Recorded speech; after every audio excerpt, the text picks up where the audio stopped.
मित्रांनो, मागील काही दिवसापासून काही शेतकरी माझ्याकडं विविध कारणासाठी आलेले होते. त्यामध्ये प्रामुख्यानं आता सध्या पेरणीचे दिवस आहेत. पेरणीच्या दिवसामध्ये त्यांना कर्ज घ्यावयाचं आहे. कर्ज घेण्याच्या अनुषंगानं जोपर्यंत सातबाऱ्यावरती बोजा चढत नाही, म्हणजे तोपर्यंत त्यांना कर्ज बँक देत नाही, अशा स्वरूपाच्या काही तक्रारी प्राप्त झालेल्या होत्या. आणि त्या अनुषंगाने तलाठ्याकडं त्यांना आपल्याला ऑफलाईन ते बोजा चढवण्याची त्यांनी विनंती करत होते.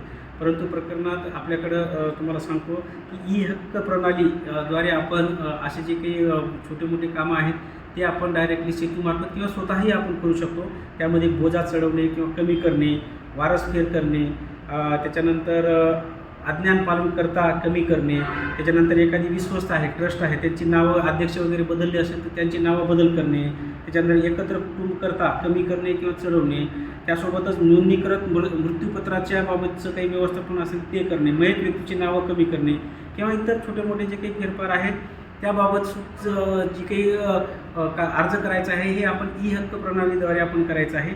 ई-हक्क प्रणालीद्वारे ज्यावेळेस हे आपण अर्ज करतो त्यावेळेस आपल्या मोबाईल क्रमांकावर मेसेज येतो. आपण हे एकतर स्वतः करू शकता किंवा सेतूमार्फत करू शकता.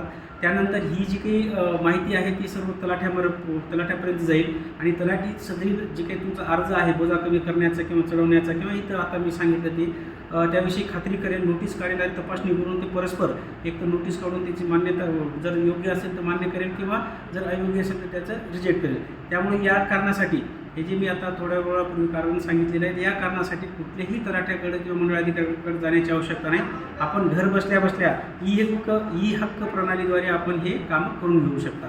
त्यासाठी कुठल्याही तलाठी कार्यालयात जाऊन आपण खेटी मारायची नाही.